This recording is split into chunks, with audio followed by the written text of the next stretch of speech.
Hi, it's Jerry from Karen Girl's Kitchen. Today we're going to film a few videos, actually probably two, maybe three. But we're going to show you hummus, and we're also going to do, I think, some naan. The naan didn't had to be dumped last time, so not the naan, but the video. So I'm going to start by showing you the hummus. So we made it last week. We made it with a can. So this is a 16-ounce can. I just looked it up. This is $1.63. This is 16 ounces. And it works fine. It does. But I like to do different things. So I'm actually going to learn how to pressure can the beans in mason jars so that I'll have them that way and I won't have to worry about dried beans. But so these beans are also 16 ounces. They're $1.22 and I actually get 2 recipes out of this. It's a little more work, I'm not gonna lie. You can soak them and you can simmer them and you can do a whole bunch of stuff. Today I'm gonna show you an instant pot. I'm going to call it a pressure cooker because I actually have a crock pot express, but they do exactly the same thing. With that being said, I also looked at tons of recipes and they all called for different things. So when you do chickpeas or garbanzo beans, you want them overcooked for hummus. We learned that the hard way the first time because it had some little crunchy bits. It wasn't bad, it just wasn't smooth hummus. So let me show you what we're doing. This is kind of, like I said, it's not one recipe. It's a combination of a whole bunch of recipes. Some called for 22 minutes. Some called for 60. So we're going to do 45 and see what happens. So another quick thing before I flip you. There is a whole bunch of buttons on the Instant Pot, on the Crock Pot Express, on all of the other electric pressure cookers that you buy. They have names on them, like mine has poultry, it has dessert, it has soup, it has rice. So they don't actually do that function per se, but when you push them, they give you the cooking time, the average cooking time that the company has decided on. So you can push any button on here and adjust it, and it will work perfectly fine. It's literally doing the exact same thing no matter what you do to it. So let me turn you around and show you what I'm adding in here. Like I said, a few different recipes, and I'll explain some of the reasons why I changed them. But let's get going. Okay, so let me show you the ingredients. So water. I have a little bit more than 4 cups because it calls for a cup of the dried beans, and I just have this little bit left, so I'm going to add all of them in there. It calls for an onion, obviously cut in half because you want to get that flavor into your beans. My bay leaves, I think, need to be replaced. Actually, I'm going to probably put in a bay bush so I can just go pick the leaves off of it, but these are awfully tiny. It does call for 2. I may add another one. Garlic. So we are using a hummus recipe that calls for 1 clove. Usually when you use the canned beans, you will put it in some lemon juice, let it sit for 10 minutes, and it will mellow this. I found recipes that called for 1 clove. I found a recipe that called for an entire head of garlic. I love garlic, but I don't want it overpowering, which is what we've been finding. So we're going to try 1 clove and see what happens. We can always add more into our hummus later. And then just some fine sea salt. That's basic. Just these few little ingredients. So what we're gonna do, we don't have the little trivet on the bottom. And then, like I said, we're gonna add these last 2 beans. Like I said, it is a little cheaper. It was $1.22 for that. Here's our water. We're gonna put our onions in. Garlic. That garlic is going to come out and it's going to actually be used in the hummus when we get it all stirred up. We got that, and then we're going to add this salt. That's all we're going to do. So,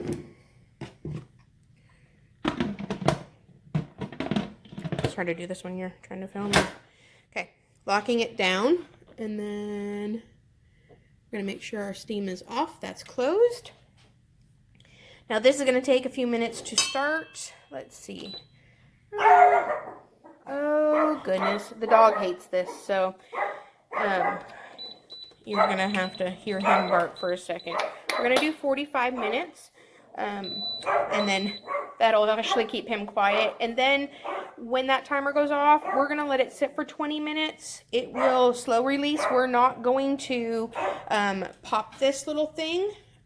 You can do a quick release and pop it, or a natural or slow release is just to keep it on there and let it do its thing. So just so you know, 45 minutes is after it's come to pressure and it's heated up. So this is going to be probably almost about an hour. Okay, we are just about at 20 minutes. So the reason you do this is when the pressure is being released, the longer you leave them in there, the more tender they get. So I'm going to show you, I'm just going to show you what they look like, and then I'm going to pull them and drain them. I'm going to get rid of the bay leaves and the onion, and then I'll keep the garlic because that's going to go into our hummus along with our beans. Okay, the way to know that you are done cooking and this is actually slow releasing pressure is that your keep warm is on. So we have not released this, so we're gonna go ahead. There should be nothing. Oh, there's a little bit. So, that dang dog. You see the steam? That's why I try not to do it around my cabinets. And then all you do, it won't let you until the pressure is released. You see how it kind of caught here, and then it released enough that it let me do this. So it's got a little bit of a lift, and then you're gonna place it in here, and then there's your nice cooked beans. I'm just gonna drain them, and like I said, keep that garlic and my beans, and then we'll make some hummus. Okay, so just like I told you with the pressure cooker, we kind of took recipes and melded them. I kind of did that in my food processor, so we're going to do it a little bit different. So the recipe I'm using, we're not following to a T because they start with raw garlic and the lemon juice and salt, and they let it mellow. I'm using the clove that we cooked with our chickpeas. I also went ahead and added the tahini in there because it is sticky and I didn't want to try to record and get it out of the container. I will show you the tahini that I use. I had trouble finding it the other day because there's an international aisle and there's a brand that I like, but it's not in the international aisle. So I looked it up on the app for the store and I kept walking up and down. It was with the peanut butter. So if you're looking for this particular brand, look with the peanut butter. So let me show you what I have prepared. We're gonna have to kind of alter it because like I said, I already threw my chickpeas in there. So basically we're just using the recipe-ish, and then we're kind of using it how it turns out. Sometimes you do that and it's okay. All right, you don't always have to go by it. So let me show you this. You might see me refer behind me if I need measurements to share. Okay, so these are our cooked chickpeas. And that little piece over here-ish is the garlic. This is tahini. So this is the brand that I like. If you didn't know, this is sesame seeds ground into a paste. So it is what gives your hummus that little zing. Sometimes it's heat if you have a little bit too much. This one calls for 1/2 cup, and I think it's a little much, but my kiddo likes it. So we're going to go with that 1/2 cup. We also have a few other things here. There's some lemon juice. This is 1/4 cup. And I'm just using it out of the bottle because I don't usually have the lemons. But I'm going to add this salt. It was supposed to go in with the garlic and the lemon juice when you did that whole thing, but because we skipped it, we're not going to skip it, and we're going to hope that that's what we should have done. I also have half a teaspoon. Yes, half a teaspoon of cumin. That all goes in. We have ice water. My tahini was at the bottom of the jar, so this is kind of hard while you're filming. Anyway, it was at the bottom of the jar, so it's a little on the thicker side. So I'm gonna add a few tablespoons. We may have to go back and add a little bit more. We're gonna go with that. It calls for 2 to 4 tablespoons, and like I said, my tahini's a little thick, so it says to go on the heavy side. So see if we can get this lid on here. All right, let's see. Let's pulse it.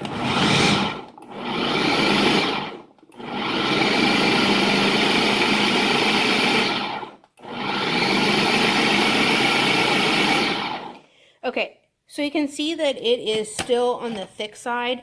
It is going to have some olive oil, but we're going to drizzle. It's really interesting doing this while you're videoing, because it just is.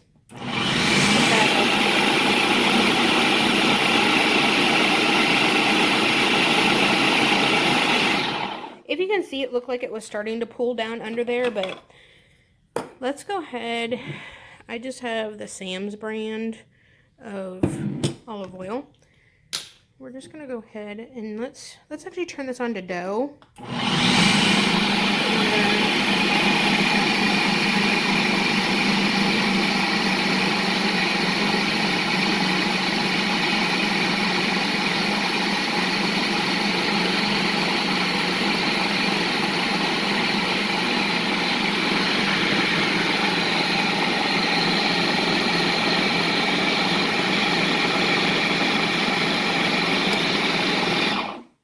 Okay, so you saw how it was moving a little bit. I'm going to go ahead and scrape it down, take a good look at it, and see which route I need to go. If I need to go with a little bit more water or a little bit more olive oil. So let's see if we can do this. Sorry, this is a little close up, but I'm hoping that that is helpful. Okay, it actually looks pretty good. It is a little bit rough, if you can see. So I'm going to add a little bit more water, and I'm going to go with a little bit more olive oil. See if I can do this without creating a total disaster.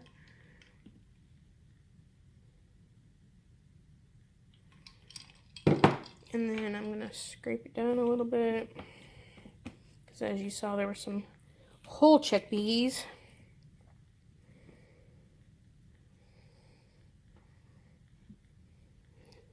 Yeah, you can really see that there's still a lot of texture there. So that's the downfall of I didn't do it in the correct order. So now we're kind of having to fix my little mistake there, but it's still not a big deal.